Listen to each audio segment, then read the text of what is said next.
Hello and welcome back to the Media 7 Compendium for 2008, where we're revisiting some of the more notable moments of our panel discussions. We had our moments of friction this year, and it didn't escape our notice that feelings were particularly heightened around matters of belief.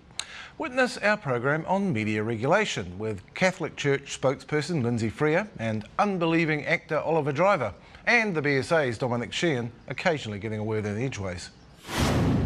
You know, if we all believed in the one religious icon, certainly. If we all believed in your God, then fine. You'd go, all right, he exists. But until that point, it's just your belief. But we're living in a pluralistic society now. It's a very, very diverse society.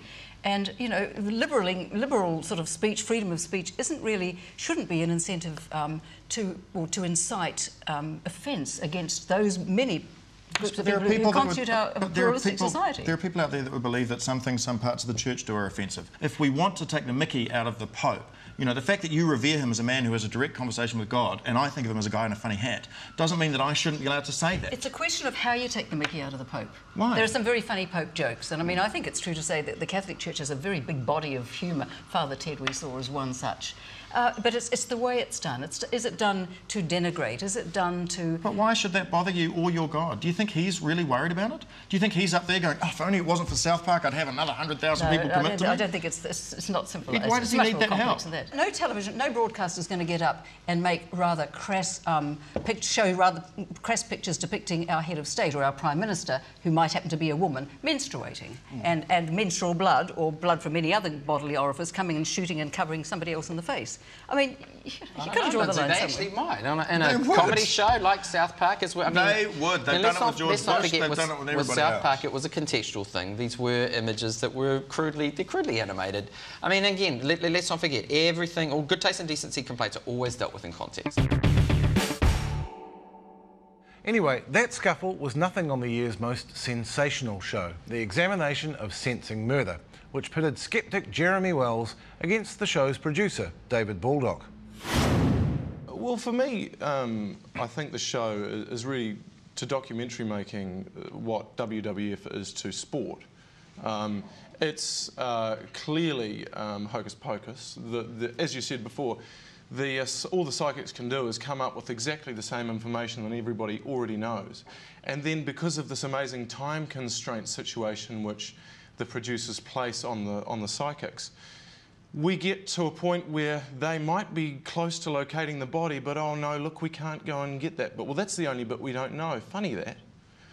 These people are clearly charlatans, and I think that people are being exploited. I think it's wrong. You say that we just regurgitate, the psychics regurgitate information that's gone out. Yes, they do. They do give us the information that we've given the research on to the audience, that's been able to verify what they are talking about has the credibility. They then go on to take us into the events and the situations that may well have happened for those victims.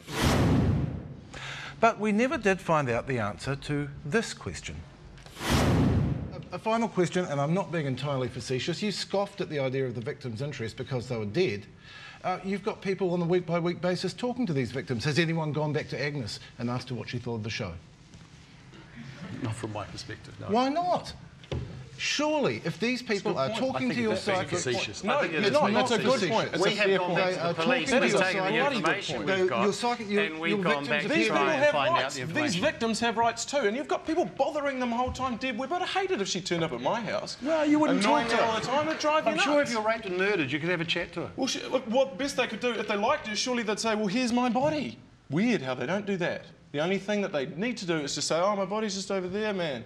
Yeah, like, weird. Okay, I mean, it's amazing about the information they have been able to bring forth. Nothing new. You know, they've been able to take us to spots where these people were murdered. And then the one time they buried, they found Doug. They found nothing, so they stopped doing that after that. Wasn't my show. Okay, we shouldn't dig, because if you dig, you can't prove anything. We'll just muck around the story. We have actually run out of time. On that point, they don't have the resource of the time to actually excavate it properly. David, we have run out of time, and I'm actually going to ask Carol for the last word. What do you make of it after this discussion? Well, I actually think that there are very few decent documentaries in New Zealand at the moment, almost none, and it fills a gap. I think we can all feel grateful that Carol Duchateau was there to separate the chaps. Tempers also flared when Dominion Post editor Tim Pankhurst was on the defensive over highlighting the so-called Clydesdale report on Pacific Island immigration to New Zealand. not enough research was done on the research. I mean, it was just, it's a crock. So it was hardly news, was it? Yes, it is. I mean, news. look, some guy comes out, writes a paper, says all islanders are useless. How is that news? It'd be more news if he said all white people were, or that there's a growing underclass of Pākehā, that would or be news Asian, too. or whatever. That's not news. That's somebody, you know, you can see their prejudices making statements. Have you read the paper, Oscar? I started reading it and then I thought, I'm never going to get this time in my life back. And I just didn't want to... You know, because which is a witty response, but surely if you're going to be continuing this guy, if you're going to be calling him a racist... No, I'm not calling him a racist. I don't know him well enough to call him a racist, but I think his paper's findings are racist. If there was one theme where it seems everyone agreed on our shows this year, it was the under-resourcing of journalism. It was particularly keenly felt by a panel of freelance journalists, for whom standard word rates have essentially been frozen for the last 15 years. Well, I presume there'd be an impact if all the freelancers in the country went on strike for a week, but that's not going to happen, is it? Well, there would be an impact to every spouse of an alcoholic husband simultaneously quit their marriages. And actually the analogy is pretty good. I think of local freelancing, with a few exceptions, and I would include the NPR in that at the moment. With a few exceptions, is rather like being married to an abusive spouse, an alcoholic spouse. You have good days when the sun shines and he's nice and he brings you flowers, but most of the time it's pretty unhappy, and God help the kids. And the thing is, it's not okay. Financial pressures also signalled the end of daily publication for one of the country's oldest papers, APN's Live-In Daily Chronicle, where some believed the last straw was the local council pulling its advertising. If that is the case, it would be very disturbing, because at the end of the day, the Daily Chronicle has been doing, by all accounts, a very good job in holding the centres of power down in that region to account, the local council, the regional council, businesses, etc. And that's the core function of journalism. And if it's been punished by the council through the withholding of advertising, ratepayers' money, by the way, because it's doing if it's been punished for that, it's basically been punished by the council for doing its job, for holding the powers to account, and that would be very disturbing. Do you think this is happening elsewhere? Well, it happens all the time. I mean, when I worked at the Independent, Warren Berryman was constantly getting pressured by advertisers because of stories he ran, and you know, he had a very hardline approach. He used to say, the only person who decides what goes in this paper is me, and frankly, he suffered for it. I doubt there was a show that the Media 7 team enjoyed more than our election night special. And for me, it was a particular pleasure to sit down and take confession from a trio of former spin doctors. Regrets, you have a few? My biggest one, of course, was not knowing enough about Don Brash's involvement with the Brethren. And so, of course, when that broke loose, well, no one was prepared. And in fact, we had, Murray McCulley and Jerry Brownlee going out and defending and denying things, presuming that they were what they knew was correct, when they didn't know the full extent of it. It was pure gold to Labour. So that was extremely embarrassing. Well, you know, you have to take the rap. Someone in the centre of things has to take the rap. You don't know. No one else knows. I regret probably that long festering issue over the Corngate interview. Maybe I could have done more to find out from Campbell and co what that interview was going to be all about. But maybe if we just had a bit more of an inkling that they were onto something that was going to cause such grief. I mean, we didn't know about the Hager book, for example. We had no idea there was a book behind the interview. And I thought the way she handled it was a masterclass, actually, in sort of in crisis interviewing. Do you think? I mean, do you feel resentment over that? Oh, not really. To me, that goes with the territory. That's the sort of issue that people like me are paid to deal with. Ambushes are they're a sort of a time-honoured journalistic tactic, so I can't really bitch and moan about it too much. My biggest regret is my relationship with TVNZ just prior to a critical election, where I've been promised the worm is not going to be part of the debate. Yes, I remember that. And instead of saying, well, send that to me in writing, or can we have an agreement about that, or can I come and see you? He said, no, don't worry, Griff, no problem. 2 days out, got the message there was going to be the worm through the Don Post, rang TVNZ and went into a state of shock, really. So I chose not to tell him. which was cavalier in the extreme. I then negotiated with Television New Zealand that they wouldn't do it as he was talking. Tragically, they did it after he talked, and it looked appalling. And understandably, he took umbrage. I was angry with Paul, I was angry with TVNZ, and it was my fault. Well, on that truly Catholic note of confusion, I think we finished our names. My child. The show also featured Deborah Cothington, a journalist who's been to Parliament and back, and has the scars.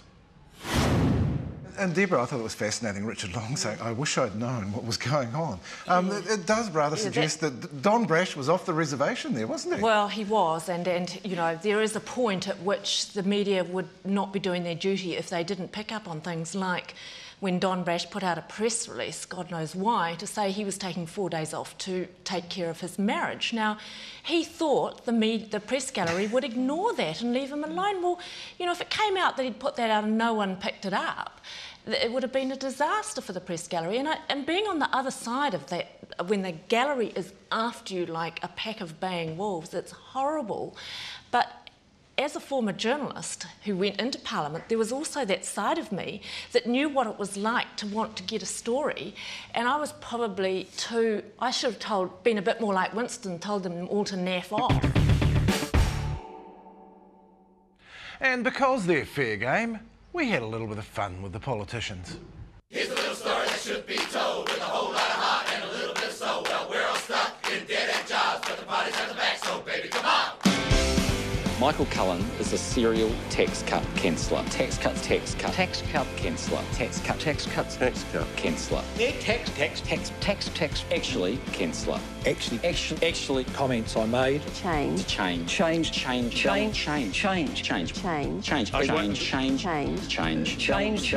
the way we do things as a country. N-O. No. I think it's a pretty clear no. An old-fashioned concept. Trust. Army-style correction camps. Army-style correction camps. Style correction. Canceller. 3 strikes and you're out. 3 strikes. 3 strikes. 3. Our aim is for young New Zealanders to go and to stay there for their lifetime. The 3rd strike, you're out. We're running the numbers through our spreadsheets. 2 plus 2. 1. No, none. 1. No, none. 1. No, none. We've seen some strange developments in politics. Let me say one thing. You've got to have the man or the woman to do the job. In the last 9 years. Flip-flops. The man or the woman. Flip-flops. The man or the woman. Flip-flops. The man or the woman to do the job. Helen Clark's boyfriend. When was the last time you went to the dentist? With due respect, Helen. I'm not your boyfriend, that's for sure. Dream on, John.